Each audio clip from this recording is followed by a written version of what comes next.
Concentrez-vous, je suis pas là moi. Au revoir Marcane.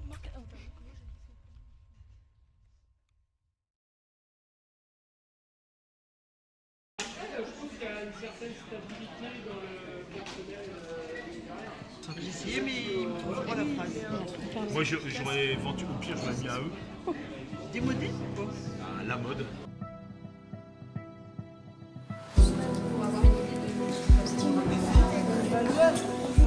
Donc je m'appelle Margot, j'ai 21 ans et je suis étudiante en design d'espace et ma passion c'est la couture.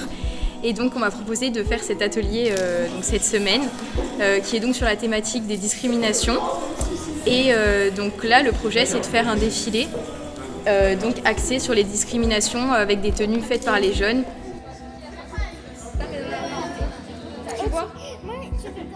On a commencé par faire des petits débats et discuter de la thématique hier. Et voilà, après ça nous a permis de nous lancer et donc les jeunes ont eu des idées assez rapidement. Le but c'est que chaque truc soit unique, on n'a pas forcément de lien entre les différentes tenues qui vont être faites. Et voilà, mais au moins chacun y met de sa personnalité dans le projet.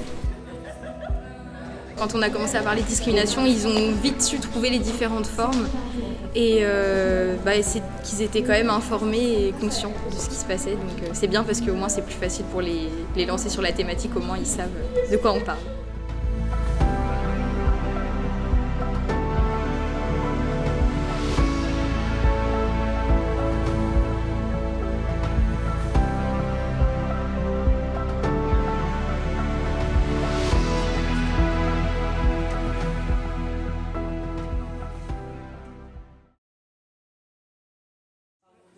Là, on l'a fait une fois en entier, donc vous avez un peu toute la trame. Je m'appelle Emma Delucher, j'ai 24 ans et je suis comédienne et metteuse en scène. Et pour le stage, là, cette année, donc, je m'occupe de l'atelier théâtre. Et du coup, on monte un petit spectacle en impro. Parce que en 3 jours, je ne me voyais pas leur proposer d'apprendre un texte. Donc on part du thème, on fait des petits brainstorming, etc. Et du coup, on crée des scènes en impro, quoi. Et vous les voyez arriver, genre putain, attends, c'est les filles. Et tu sais, vous commencez à couper tous les deux. C'est tout sort de leur tête. Moi, je suis juste là pour les encadrer un petit peu et puis les aiguiller. Mais sinon c'est d'où l'avantage de l'impro en fait, c'est que du coup c'est vraiment leurs mots, ce qui les touche et puis des fois un peu relié à leurs histoires aussi, donc tout sort de la tête des jeunes.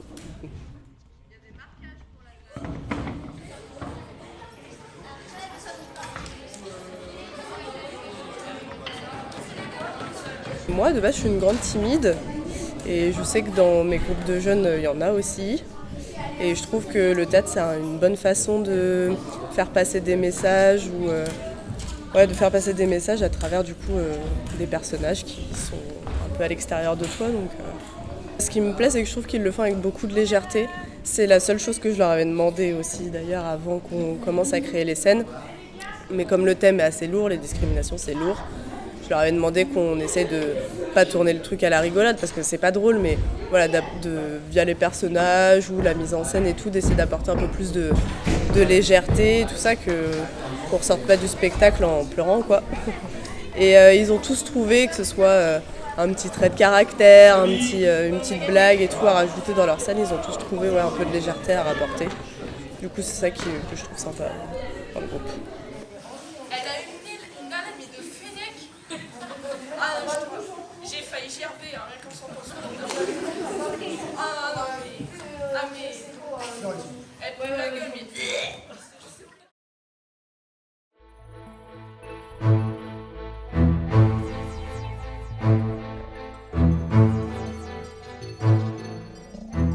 Alors moi du coup je m'appelle Méven Chartier, je suis illustrateur principalement dans le jeu de société.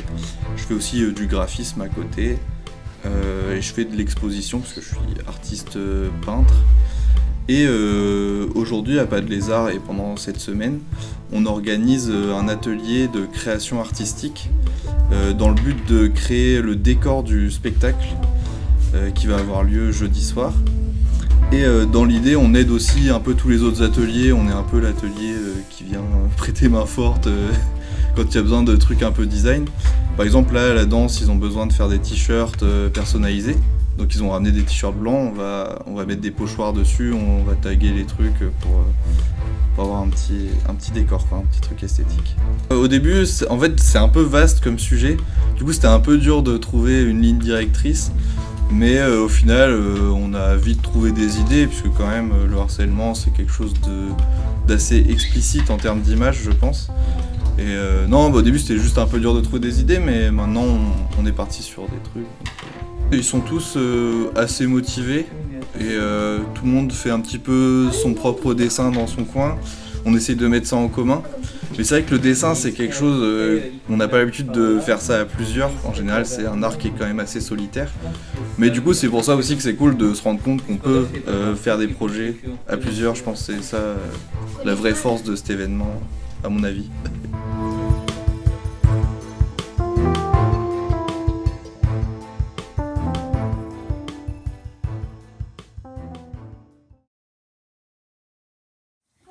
Et quel est le poids du corps? Où il est? Dans quelle est la jambe de libre? Droite. Et donc vous faites ramène. Donc la jambe droite c'est juste... Du coup moi c'est Louane Cho, je suis l'intervenante en danse de Pas de Lézard pour cette année. J'ai été aussi là l'année dernière. Cette année du coup le thème c'est sur les discriminations et donc j'ai décidé de faire 2 chorégraphies. Une sur une musique qui s'appelle Corps de Iseult. Donc là, on va vraiment essayer de travailler les discriminations en elles-mêmes, voir ce qu'elles font au quotidien sur les gens, quel est l'impact qu'il a sur nous. Et en fait, mon deuxième axe pour la deuxième chorégraphie, c'est une musique qui s'appelle Je suis moi. C'est une cover de Sarah. Et c'était une musique qui était dans un film qui s'appelle The Greatest Showman, qui parle justement des discriminations. Et donc là, ça va être plus la résilience, comment est-ce qu'on s'en sort après avoir reçu des insultes ou être mis à l'écart à cause des discriminations. Donc c'est 2 axes différents, mais qui, je trouve, sont assez intéressants de travailler quand on parle de discrimination. Faire un mouvement, c'est super, si on lève la main à l'école, on fait un mouvement, mais qu'est-ce que ça veut dire en fait en soi, le visage aide beaucoup. Je trouve qu'on ne danse pas juste jusqu'aux épaules, on danse aussi vraiment jusqu'au visage. Les yeux vont donner quelque chose, le visage va donner quelque chose. C'est ce que je leur dis aussi là pour ces 2 danses-là. Dans la première chorégraphie, ils vont être vraiment dans l'introspection, ils vont être un peu plus dans leur ressenti. Et d'ailleurs, la plupart connaissaient la musique et ils me disent très souvent que ça leur fait ressentir des choses, qu'ils ont peur de pleurer pendant qu'ils font la chorégraphie. Et voilà, je pense pas qu'ils vont pleurer, mais je pense qu'ils vont bien ressentir les choses. Puis au contraire, après, ils ont peut-être un peu plus de mal, justement, bizarrement, à faire la joie sur la deuxième partie. Mais ça va se travailler, c'est quelque chose qui se travaille. Mais je trouve que c'est vraiment très important de le mettre dans la danse. Et c'est comme ça qu'en fait, on donne au public. En fait, faire une chorégraphie avec un visage neutre, on peut pas forcément se rendre compte de ce qu'on veut faire. Là, ça va être vraiment beaucoup plus parlant. Le visage d'un seul élève peut me donner « Ah ok, c'est assez grave ce qui se passe » ou « Ah, ça devient un peu plus léger ». Ça dépend. Juste poignet, clac, clac. Ok. Ou tu laisses. Là, ça a été moi qui ai créé la chorégraphie et ensuite on en discute. Ça veut dire que par exemple là, ça fait plusieurs jours qu'ils me parlent d'un porté. Et ben là, je pense que demain on va travailler un porté parce qu'ils ont envie de faire un porté. En fait, c'est vraiment plus dans la discussion. Je viens avec une chorégraphie déjà préfaite parce qu'on a que 4 jours et que j'aime bien que ils soient pas dans la panique de il faut qu'on crée pendant 4 jours et qu'ils soient paniqués arriver au 2e jour parce qu'ils ont pas tout. Mais au moins ils ont un basique, ils ont ce qu'il faut au départ et puis après on crée par-dessus. C'est vraiment un bon groupe, ils ont l'air de plutôt bien s'entendre entre eux. Ça piapiate dans le cours de danse, mais c'est une très bonne ambiance. Et puis du coup, en fait, le premier jour, avant de commencer, on a passé une 20-30 de minutes à parler vraiment du sujet de la discrimination. Est-ce qu'ils savaient ce que c'était? Est-ce qu'ils savaient quelle sorte de discrimination il existait? Et puis du coup, ça a un peu engagé la discussion. Parfois, pendant le cours, on en discute un peu. Ah, moi j'ai vécu ça, etc. En fait, c'est assez libre, c'est-à-dire qu'ils savent que le thème c'est ça. Et puis s'ils ont envie d'en parler avec moi, on en parle. Mais je trouve qu'ils sont plutôt ouverts à la discussion et ils ont l'air d'avoir quand même envie d'apprendre des choses parce qu'il y a des discriminations qu'ils ne connaissaient pas et certains m'ont posé des questions, ah c'est quoi, etc. Et on en a discuté un petit peu. Puis ça se fait un peu tous les jours en fait. Au final, parce que j'ai ouvert la discussion, ça se fait assez naturellement. Donc voilà.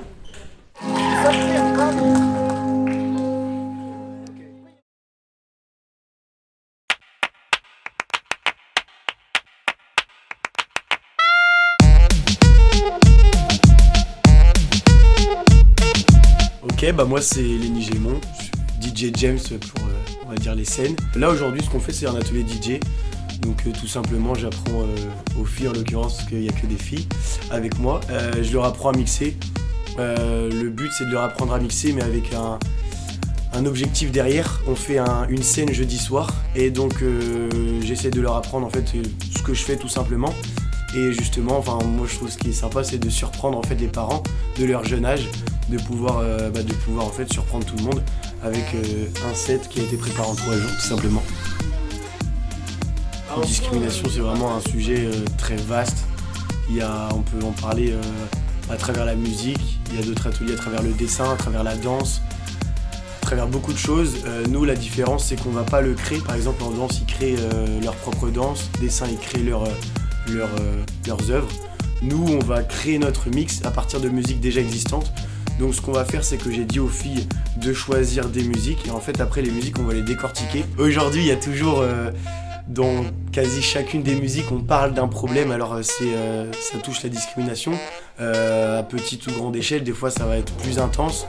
Si on parle d'harcèlement, de cyberharcèlement, des choses comme ça, à l'école, je sais pas, le soir, la nuit pour les filles, je donne des exemples tout bêtes, mais c'est des exemples qui vont être plus profonds, plus touchés, mais en fait ça peut être tout simplement, je sais pas, dans une musique de parler de quelqu'un et de se moquer de lui, en fait c'est de la discrimination aussi.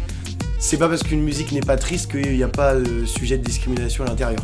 Donc on va en parler à décrire les musiques d'une position joyeuse de notre part on va dire. Il y a une vraie bonne ambiance, comme avec Mélodie derrière. Il y a une vraie bonne ambiance. Nous par rapport aux autres on n'est pas beaucoup. Parce que déjà j'ai qu'une platine et même si j'en avais 4 c'est compliqué en fait d'apprendre, elles partent de rien. Donc je peux pas leur dire essayez de faire ci, essayez de faire ça, faut tout le temps que je les accompagne, mais c'est pas dérangeant justement, c'est encore mieux de leur apprendre de A à Z. Mais en fait il y a une très bonne ambiance, elles sont motivées. Là pendant l'interview elles continuent de s'entraîner, donc franchement c'est super. Et moi de toute façon quand on est avec moi c'est soit on a envie ou si on n'a pas envie je force pas. En l'occurrence elles sont en vacances. Le but c'est qu'elles profitent de leurs vacances et pas d'être en atelier avec moi le DJ, c'est bien, hein, mais il y en a qui préfèrent danser que mixer. En l'occurrence elles aiment les deux, tant mieux. Mais non franchement ça se passe plutôt bien. Je suis très content, c'est la première fois et ça se passe vraiment bien.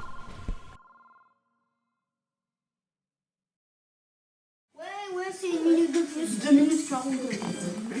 Ouais c'est 1 minute de plus. Essaye d'arriver au moins 2 minutes 10. Moi c'est Zinedine du coup, mon nom d'artiste c'est Vision Z. Donc notre atelier c'est un atelier chant. Moi je suis auteur-compositeur et donc l'objectif en fait c'est de travailler sur des morceaux avec les enfants, donc on est 4. On a travaillé 2 morceaux, ensuite on va faire un travail sur scène, un travail d'enregistrement aussi d'abord. Une fois qu'on aura enregistré, on va travailler en répétition sur scène et jeudi soir c'est parti. Le thème, en fait, sur Pas de lézard 1 et 2, c'était un peu des discriminations précises. Je crois que l'année dernière, on était sur l'égalité homme-femme, ce genre de choses. Donc en fait, là, ça laisse plus de liberté. Aux jeunes peuvent choisir des discriminations qui peuvent les toucher plus eux personnellement. Donc moi, je trouve ça bien, au moins, ça permet à chacun de se retrouver, tu vois. Il n'y a pas eu trop de réflexion. Moi, je lançais des petites billes pour les amener à réfléchir sur des sujets plus précis. Donc là, j'ai un groupe avec 3 filles et un garçon. Donc pour les filles, par exemple, c'était un peu les questionner sur l'égalité homme-femme, sur ce qu'elles vivent, tu vois. Et donc non, c'était assez naturel. Ils se foutent de nous, ils veulent nous mettre sur le... J'essaye que ça vienne naturellement, en fait, parce que l'écriture, je pense que tout le monde est un peu capable d'écrire ce qu'il pense, etc. Après, c'est juste des petites techniques comme les rimes, comment on structure un morceau. Il y a un peu un rapport à la poésie aussi, tu vois. Donc c'était plus déjà trouver des instrus, ça c'est un peu la base. Ce qui diffère un peu de la poésie ou du slam, où tu vois, le support compte pas autant. Là, l'instrumental, c'est vraiment 50%, et ce qu'ils vont faire dessus, c'est 50%. Donc en fait, c'était déjà trouver l'instrumental. Et après, qui s'exprime et qui puisse se laisser aller, tu vois, c'était le plus important. Et puis moi, j'essayais le plus dur, c'est la page blanche. Après, une fois que c'est lancé, ça va, tu vois. À chaque fois, de toute façon, que tu travailles avec un public jeune, ça te touche un peu, tu vois, parce que c'est quelque chose que j'aime beaucoup, c'est la transmission. Tu vois, tu peux créer des vocations, Et comme c'est un groupe, 3 personnes sur 4 dans mon groupe étaient déjà là l'année dernière. Donc en fait, c'est des gens que je vois, qui ont évolué, qui ont grandi entre-temps. Donc tu vois, c'est cool aussi au-delà de l'atelier, de voir un peu comment ils ont évolué en tant que personnes, tu vois. Donc ça, c'est plus par rapport à ça, tu vois.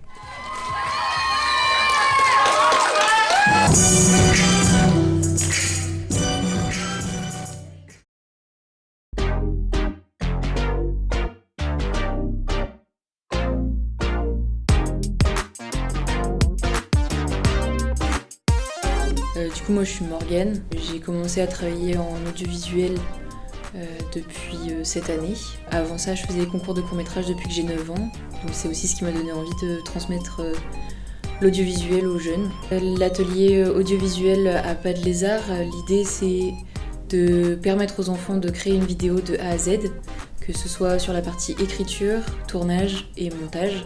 Même si je suis là pour les accompagner tout au long, si jamais ils sont en difficulté, pour moi c'est important qu'ils comprennent la totalité du processus de vidéo pour pouvoir, même par la suite, si jamais ils ont envie de faire de la vidéo, pouvoir en faire chez eux et comprendre chaque partie. Et comprendre aussi que chaque partie est importante. Dans un premier temps, quand on leur a annoncé que le thème c'était la discrimination, ça les a un peu blasés parce qu'ils en entendent beaucoup parler à l'école, notamment via le biais du harcèlement. Donc une des premières choses qu'ils m'ont dit, c'est qu'ils n'avaient pas envie de traiter le harcèlement. Alors forcément on y passe un peu, parce que le harcèlement est un biais pour, entre autres, faire propager la discrimination. Au tout début, j'ai voulu reprendre toutes les discriminations qui existent, donc 25, j'avais fait plein de petits papiers, on a pioché des discriminations pour en discuter, savoir aussi leur point de vue sur les discriminations, s'ils savaient ce que c'était comme mot et la définition qu'il y avait derrière. Et à partir de là, on a commencé à réfléchir à ce qu'on voulait comme format. Donc une pub, un clip, un documentaire, une fiction. Et donc en fait, ils ont voulu faire un mix d'un peu de tout. Ce qui leur importe aussi, eux, c'est de voir un peu l'évolution des projets des autres. Donc il y a une partie documentaire. Il y a aussi donc une partie fiction, où là ils se mettent un peu plus en scène et c'est quelque chose d'un peu plus grave. Et ils sont partis aussi sur l'idée que la discrimination touche tout le monde. Et donc ils ont voulu passer par une phase de témoignage qui est un peu là, qui leur donne un peu de problème parce qu'ils sont obligés de se rendre compte qu'en fait c'est intervenir dans la vie privée de quelqu'un, ce qui peut être un peu particulier pour certains. Et donc actuellement ça leur pose pas mal de questionnements, donc on est obligé de retravailler un peu sur cette partie témoignage, mais je pense que ça va le faire. J'étais assez surprise parce qu'ils ont été assez efficaces pour trouver les idées, ils se sont organisés entre eux, même au niveau de qui allait tenir la caméra, qui était ok pour passer devant. Et ensuite sur les sujets, notamment sur la fiction, le scénario s'est fait en 5 minutes même pas.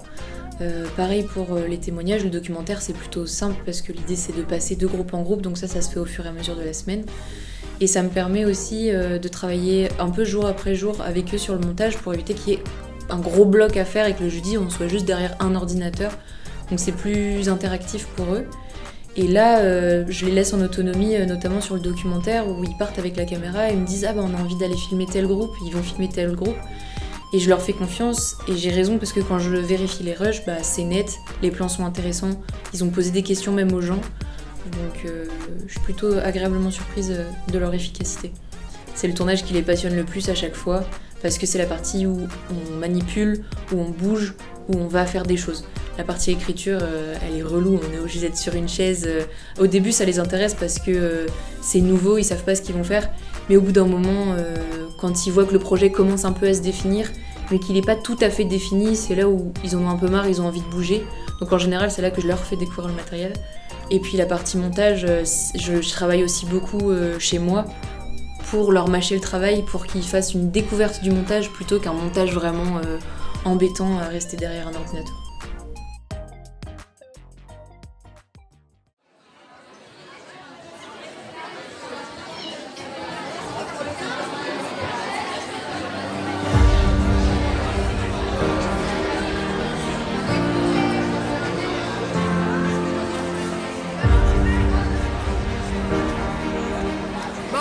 Ça va, voilà un peu stressé. Bah moi surtout il y a mes parents. Bah voilà c'est un peu stressant. Bah pour l'instant ça va, c'est juste que dire qu'il y a des gens qui sont venus spécialement pour moi, c'est un peu voilà. Bah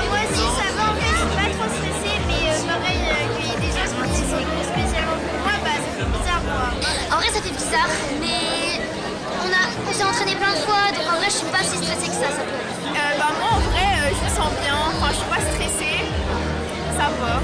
On y est, je me dépêche. Il y a une tension qui est en train de monter, ça va être formidable. Vous allez voir, pas de lézard, #3, ça va être de la bombe.